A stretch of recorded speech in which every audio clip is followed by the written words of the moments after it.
come down for a drink of water to cool down. There's usually a lot of plants and things that are living around here too, so just keep your eyes out, especially as we go by these parts. Now these white birds that are lying down there on the ground next to us to the left, those are yellow-billed storks. And yellow-billed storks are carnivorous birds, so they like to live by ponds like this because they get to eat the frogs and the fish and the stuff like this, so it's a perfect environment for them.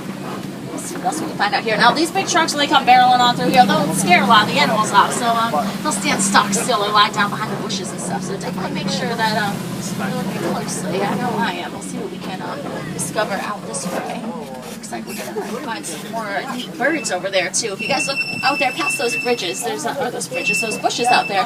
There's two big black and white birds out there. Those are saddle-billed storks. They can get up to 5 feet tall, so they are huge animals. And they get their name because they have a yellow saddle-shaped mark on their beaks. That's where they get their name from. Not the most creative name in the world for the saddle-billed stork, but definitely makes sense. Down this way and see what else we find. Now this looks like this must be the Safi River down here. And the Safi River is very well known because it's a huge river and also for its hippos. Oh, there's one right out of the water, right over there. Now hippos are usually found in the water, out of the water, so this is pretty neat that we're getting to see one. And they live all over the place in here. Hippopotamus actually means river horse, so that gives you an idea why that makes sense why they live around here. But I'm going to keep us moving on through here because it looks like the river's kind of flooded out the road here a little bit. This big truck gets stuck in the flood. Oh look, there's a couple more in the water over there I see on the other side of this island. Let's go catch up to them, guys.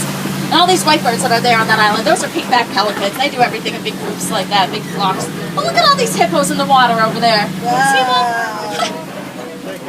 A big group of hippos like this is called a bloat. So it's a big bloat of hippos. They can hold their breath for up to 8 minutes, so they are excellent swimmers. When they come up on shore, like the one we saw there, they're usually just sunbathing or they're hungry, so they'll go and they'll graze on the grass. They can eat up to 150 pounds of grass at a time, so they eat quite a bit because they're pretty large animals, as you saw back there. They're in the same family as whales, cows, and pigs, too, so they have quite the interesting family tree. I'm going to go over here. We're about to cross a bridge, though, and it's the deepest part of the river underneath that bridge. So everybody just make sure that you're sitting down as we cross this bridge. I want everyone to be safe. Oh, my goodness. That is a lot of Nile crocodiles over there to the left of us. Everybody definitely make sure that you're sitting down now, because these guys are very, very, very dangerous. They're huge, as you can see. They're very strong, and they are very fast. They can run 10 miles an hour on land, and they can swim even faster than that. So they're all sorts of fast. And sometimes on the shore you'll see them, and they'll have their mouths open. They look really creepy, and that's how they let out excess body heat. They're lying out in the sun there all day. Yeah, not going to pretend they don't terrify me because they do a lot. So I'm going to take us up on this hill over here. We're not in such a precarious position like we were those dangerous crocs down there. See what we can find up around this corner here. Oh, interesting. Now this big round tree that we're about to come up to over here to the right of us is called a baobab tree. It's also known as an upside down tree because that's the way it looks. For 9 months out of the year, the branches on that tree don't have any leaves on them, so it gives it that root-like upside-down look there. And that tree is also an indicator that we must be switching up ecosystems because upside-down trees don't ever live in the forest. And that's where we've been up to this point in our adventure so far. But if you see, they have that big base of their trunk there, and inside that trunk, they're able to store a lot of water so that they can live in an environment that might not get as much rain as a forest might or something. Which works out pretty perfectly because we are currently slowly moving into a and out here on this big, bright, beautiful savanna out here. And it's beautiful out here, as you guys can see. So just take it in because this is the wild Africa that kind of inspired the whole Harambe Wildlife Reserve to come into existence back in 1971 when it was first started established and everything. There's so many different animals live out here. You guys look out in the distance, you might be able to already spot some giraffes out there. There's been lions that have been spotted out here before, elephants, cheetahs, ostriches, all sorts of stuff. You name a famous African animal that's probably been seen out here. So just make sure if you got those cameras, switch them onto the action mode or the sports mode so you'll be able to catch the action as we go by here. And as soon as I can here. Looks like there's slow moving out here on the savannah. But that's alright. It's a beautiful place to be moving slowly out on, so I'm not too worried about it. Just make sure you're ready to catch any other animal action. See there. I see a bunch of animals over there to the right of us. And you can confirm those animal guides too, because that's a quick little, easy visual way to be remembering what you're going to be seeing out here. Now, those guys with the big old horns over there, those are Ankole cattle, and each one of those horns can get to be 6 feet long. So they are huge horned animals. Those cattle are. Sorry. Yeah. And all those light brown animals that are lying out past there, those are Patterson's elands. And the eland is the largest kind of antelope. So they can get up to 6 feet tall, those guys, just to their shoulder. That's not even counting their neck or their head or their horns or anything else. So they are huge, huge animals. I'll tell you guys a little more about them once we get a better view of them. But a lot of the animals that live out here on the reserve, they're herbivores, so they like to eat the plants and the grass and the stuff. And if you look over there to the right, all this grass is eaten right down to the dirt here. So probably those animals over there just moved through and had their breakfast not too long ago.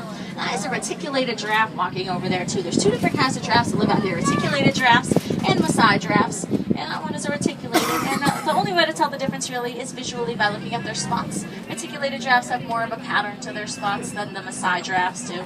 And hopefully we'll be able to find some of them too. But even their herds kind of like to stay together. So I guess that's really, they have the same habits. They look the same from afar, but it's just the spots that really distinguish them.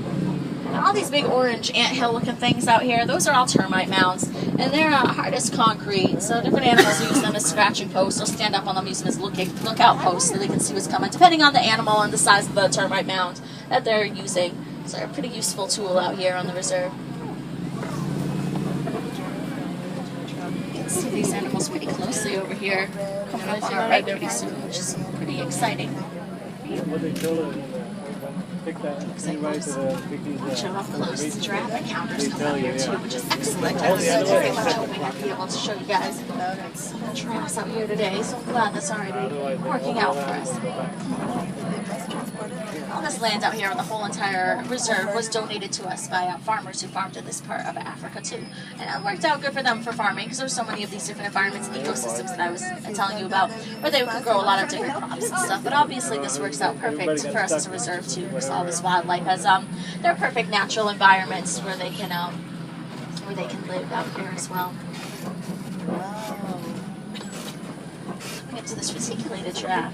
Right over here to the right of us too. And there's those Ankoli cattle too that you can see over there. And the internal structure of those huge horns helps them be able to regulate their body temperature so that they can live out here. It gets really hot, obviously, in the sun out here, and it can also get pretty chilly too at night. So it helps them be able to have a steady temperature there.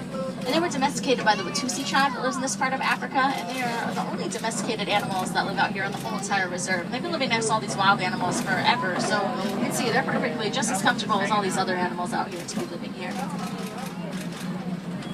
And those Patterson's eland too, they can jump straight up in the air up to 8 feet, which is crazy because they're huge, huge antelopes. You wouldn't think they'd be able to jump that high, but they can, and they do. The animal right over there to the left of us is a water buck. Water bucks, they secrete a grease in their skin that goes out onto their fur and makes them waterproof too. So it's a little unique adaptation they got there. And unlike a lot of the other animals out here, they don't travel in big groups. They're pretty solitary animals. They don't really migrate anywhere either. They're just pretty content to just be where they are by themselves out here. I see that giraffe coming up over there too. There's one coming up right next to the road over here. This is awesome. We're going to get an awesome giraffe encounter here. This is a Maasai giraffe that we're going to come up right next to here. And you can see already that their spots are a lot different than that reticulated giraffe that we had seen earlier back there.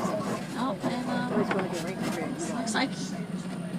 Oh, these giraffes, well, they're wild animals, so there's not really any way to know because this is their home out here in the wild. But it looks like this one is leading the path out here right now, but that's all right. We're getting led our adventure out here by a true local, so. It's another Maasai giraffe over there to the right, too. They're the tallest animals in the world, giraffes, so they get up to 20 feet tall, so they're huge skyscrapers out here. And we're coming up to a herd of white-bearded wildebeest over here to the right of us, too. It's one of these great animals are. And, oh, there's some up there in those bushes over there to the left, too. And they're the largest group of migrating animals in all the world. So there are going to be tons and tons and tons of them moving miles, miles, and miles across the savannah, which is pretty amazing when it happens. It looks like there's just a big whole sea of wildebeest out there. Yeah, but there's a giraffe doing its business in front of us. That's right. See, they're beautiful, beautiful animals, these Maasai giraffes here. Very long purple tongues, too, that they use to help grip onto the different leaves and the trees that they eat, too. We're going to come up fairly close here, so really just make sure we're keeping those hands in the vehicle here. That for an up-close giraffe encounter. Amazing. So glad we just got to experience that out here together. Get it?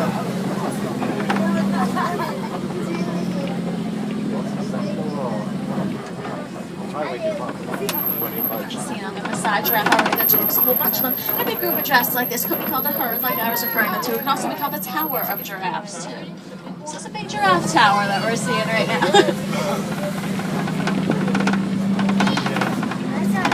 Go this way because I think I see a watering hole, which might mean that there's some animals over this way. So let's go investigate this situation.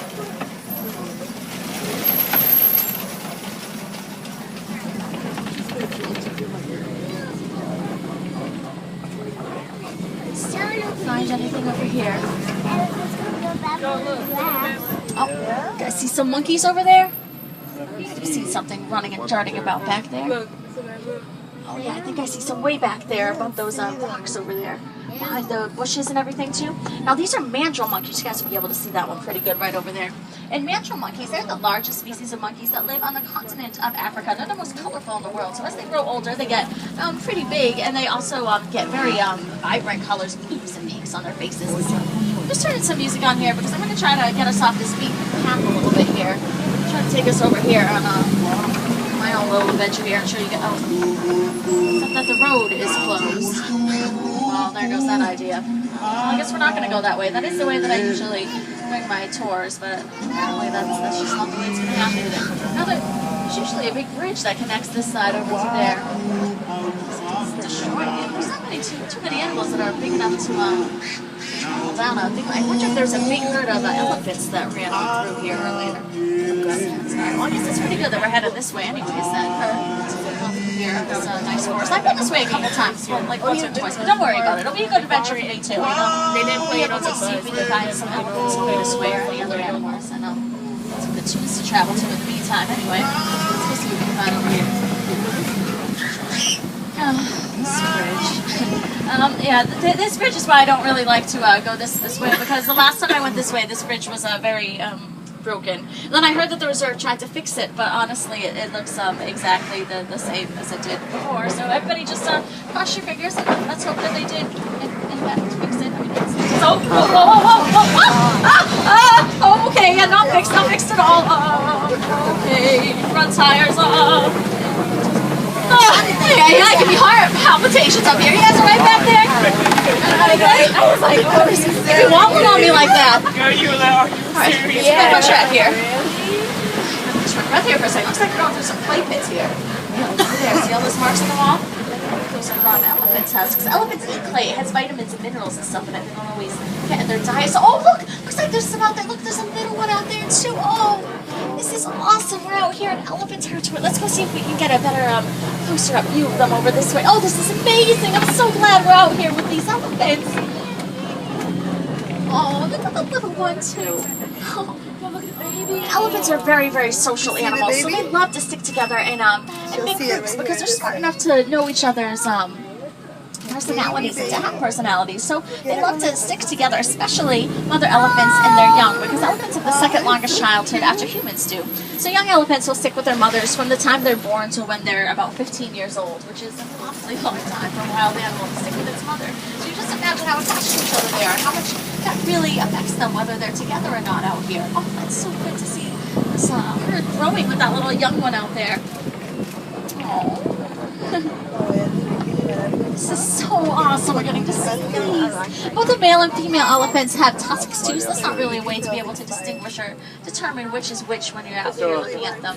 And they're made out of ivory, which is very valuable. And that means that even out here on reserves like this, they're at risk for being hunted for that. And it's just a hard situation out here for the African elephant because they're facing a lot of habitat loss too. But conservation funds make it really easy for to help out with these elephants. Scientists and researchers out here all the time too, trying to do their part. And they're currently focusing their studies on how they communicate with each other, because a lot of the different noises that elephants make are too low for our human ears to pick up. So they could be communicating right now, we just wouldn't even be able to hear them. So the more that we can try to understand them, the better that we can help them out here too. So lots of different conservation stuff going on surrounding these awesome animals. Oh, and look at this. It's a flock of greater flamingos over here. Greater flamingos are the palest make of all the different flamingo species. They live out here in grottos like this where they eat brine shrimp. It's their favorite thing to eat in all the world. And the brine shrimp has something called keratin inside it. So when they eat the shrimp, the keratin is what goes through their bodies and gives them that lovely pale pink color that you can see them walking so fashionably all over their bodies there.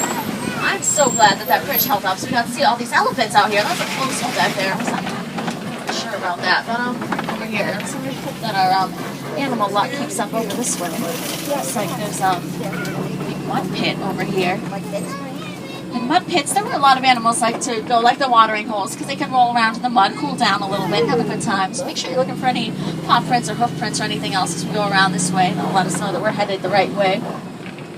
Now, particularly, I've noticed that white rhinos like to like these mud pits over here. They're kind of going through the same thing that the elephants are going through as far as being at risk from being hunted, because their horns are also very valuable on the black market. But like I said, we're here in a reserve, so we're helping out all these animals out here. But definitely keep your eyes out for them. And just remind me, 'cause it looks like there was something pretty big rolling around in that mud there. So keep those eyes out. Let's go see if we can catch up to any of them over here. But in the meantime, you're going to take your savvy safari glasses out and look right over there to the left, because past those two little tufts of grass, there is a cheetah lying down straight out there on that field by the tree line back there. You guys see it? Now, cheetahs, they are the fastest land mammals. They can run up to 65 miles per hour, so they are extremely fast animals. Just for a quick sprint, though, then they got to slow things down. They get too hot. They're most active during the daytime, too, so this is their time to be awake and their time to be active and everything else. And their spots help them camouflage very well, too. Obviously, in the day, the coolest and most sheltered place for them to be is in the shade, so their spots kind of help them blend in there, too. But since this is their time to hunt, just going to give them their space and move on up over this way. Rocks are this kind of formation out here on the reserve. They're called Kobe rocks. And Kobe rocks are sometimes where top predators like to make their habitats rocks. They can lie on top of those rocks, kind of see the whole savanna from up there, or make their dens in the shelter of those rocks. So definitely keep those eyes open up there, looking for something. I mean, we're out here in the wild, so you never know when you're going to see any animals, but it definitely looks like a prime habitat for something. I'll follow this path around and see if we can get a better look. Oh, it looks like there's some white rhinos coming up over here to the right. With a bunch of other animals. Looks like there's a young white rhino too. Aww. And there's another white rhino up there too. And those white animals out there, those are addicts. And the brown animals that are lying down back there, those are ocelot. And the brownish white animals over there, those are scimitar oryx. But I see those lions up there too. So I'm going to scooch us up over here, because this is a very, very rare occurrence that we're getting to see a lion out here. Because lions are inactive for 18 to 20 hours of the day, which means that they are almost always hidden away in their den. So this is amazing that we're getting to see him out there. You can see his luxurious mane. Now, on the rare occasion that one lion is ever spotted, generally just a female lion for a blink of an eye, because they're the ones who do all the hunting for the pride of the group of lions. So this is pretty awesome that we're getting to see a male lion out there relaxing on this lovely day out here in this field. This is amazing. I'm so glad we just got to find him out here. Oh, look at this. Looks like there's a group of warthogs coming up over here to the left of us, lying out over there. So we're walking around over there too. Now, warthogs, they're pretty interesting animals. They use their tusks and their hooves to dig out these burrows you see there. That's where they live. And at night they sleep with their snouts out, and it scares off any intruders that might try to enter into their dens, because they can see it's taken. And they're really fast too. They can run up to 35 miles per hour. There's some eggs over here too. Now, those are pretty big. I bet they're from those ostriches over there. Now, ostriches are the biggest birds in the world, so they lay the biggest eggs. Each ostrich egg weighs about 3 pounds. Look at that little white rhino right over there. How adorable is that? They were originally called white rhinos, and white means wide, because they have very wide mouth they use for grazing on the grass, but that got misinterpreted to white, and now that's what they're called. You can see these ostriches pretty well over here too. They have great big wings, but they don't use them to fly. They take dust baths in little places like that all the time. That's probably why they're all lying there. And they run very fast, so that's what they use to move around out here. Take us over here to the left though, and try to get us back on track to that close road that I wanted to take you on, back by the monkeys we saw back there. There's a lot of orange things to see over that way, and I think if I go this way it should loop us back around. In the meantime, it looks like I've found some striped friends to hang out with. It looks like there's a whole herd of zebras coming up over here. Oh, they're beautiful. So many good sized herds. Look at them all up there on that hill. This is the best safari ever. Now, everyone's always asking the question, what color are they really? Are they white, or are they black, or are they what color with the stripes? And I'll set the record straight, they're actually black with white stripes. You can tell that because they have black noses. That's how you know what their base color is underneath all those stripes there. Oh, excuse me. And they're very, very powerful animals. Even though they're mostly calm, as you can see right there, they can kick really hard. So that's what they use to defend themselves if they ever have to. And they migrate with the rain. So they know that wherever the rainy season goes, that's where they'll be able to find their food and water. So they're very smart. Beautiful. I'm so glad we got to find them out here. It's really neat being out here and being part of a reserve like this, because we're just trying to reintroduce animals that are native to this part of Africa to live out here on the reserve. Because when animals live out in the wild, when they're not on a reserve, they're just at risk for a lot more things that can come harm's way. Like I was telling you about with the white rhinos and the elephants and stuff. When they live out here on a reserve, they get the chance to live in a completely natural environment, except they get us on their side, so they're not at that large risk for becoming endangered as they would be if they weren't here. So just really, really important, really exciting to be part of a place that goes through these efforts on a regular basis, you know? There's something special out here. I guess we're definitely not in the savannah at all anymore, nothing but all these leaves and trees. These are back in a forest of some sort. Take us over here to the left and see if I can get us back on track. Not that I'm not so glad that we made it across that bridge and got to see all those animals. But you guys are very good explorers. I'd like to show you guys around some more out here. Except that this brought us right back to base. But we're just getting into it and everything out here. Man, don't you guys have fun? Yeah, excellent. Well, I guess the mission was still accomplished. Well, thank you guys so much for coming out here and exploring with me today and choosing to travel with Kilimanjaro Safaris. Once again, my name's Veda. It's been my pleasure taking you guys out today. And Kwahariini is how we say farewell in this neck of the woods. So, Kwahariini, guys, have an awesome rest of your stay here in Harambe or wherever else you might end up. Thank you guys so much. Bye, guys. Tina.